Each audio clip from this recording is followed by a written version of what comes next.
welcome. How lovely to see you. You too. Thank you. I can't even talk already. Thank you for having me. It's a pleasure. So, I think you arrived. Was it 2012 when you got in there? And you were heavily pregnant because you're like carrying a surrogate baby. Yes. And you say that actually was the best way to start a great storyline. Yeah, I mean, I think I was really lucky to get that storyline. You know, because nobody really knew anything about Mo.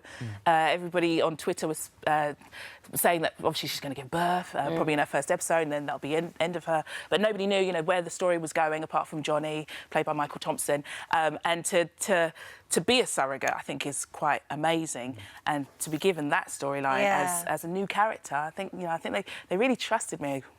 Probably. Well, she's very funny. She's very warm-hearted, but she's very passionate. Also, she's very passionate about the transport side of her career and all of those sorts of things. But her storyline is getting a little bit more serious now, isn't it? Yes, because she's now in the big boy league. You know, she was a registrar, transplant registrar, but now, you know, she's going for consultant because it's the next step up, I guess. So she is now playing, you know, she's on the Jack playing fields, and so this is it. She reckons there's chances to get this consultant role, but that's not to be the case.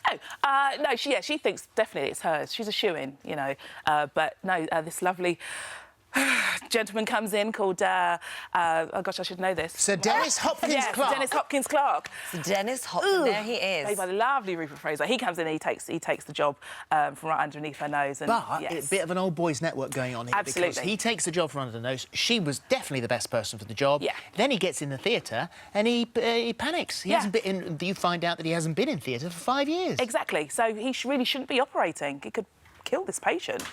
Thankfully, we've got the moment here where you first meet Sir Dennis Hopkins Clark. Here you go. Oh, I don't like him. No, I don't like him. I instantly don't like him. And also, she's a nice person, and you think, you know, she wouldn't sort of, if it was the best man got the job type thing, then she'd let it go and be happy. Yeah. But this really isn't that, is it? No, I mean, she, like I said, it's the Old Boys Network. He trained Jack. He's putting some money into her stent, that she's made. And so she's thinking, OK, I've been basically sidelined because this man has money. And there's a little bit of the whole face doesn't fit. She doesn't go too much into that because she's not worthy. She's not poor me. But she does feel that basically this was her job and she should have it. It's a good story. It's all a good story. I love the training. We've had lots of people we've met who've been on Holby City, and they all say they're amazed by you do the training, you go and look at a bit of surgery, and then you come in, and then you've got all the kit there to make it look real. And that shocked and surprised you when you saw all that, didn't it? Yeah, the first operation I did, I remember my director said, don't look into the cavern because you will forget what you're doing. And I literally did. I was just... He's like, you have lines. Yes, of course, because the heart starts pumping and it looks so real. It's amazing. And so are you not? Because I'm not very good with that sort of thing. Oh, yeah, I love gore. Yeah. I would pass out. You're not very good with blood. No, I'm fine with everyone else's blood, but just not my own. Okay, all right, we should have you on the show. No? Yeah. I'd be the patient, pass out. I'd do very good. That's the last thing you want. Your consultant is Miss Willoughby. She's just coming in just a moment. Nothing to worry about. But was your mum a midwife? Yeah, she was a midwife. So I mean, that's kind of medical background. Yeah. You must have sort of grown up around that. Did that help? Well, she showed us videos of women giving birth when we were kids. That'll do it. Yeah. Oh, yeah. She wondered why nobody wanted to become a midwife because we'd seen too much too early, obviously.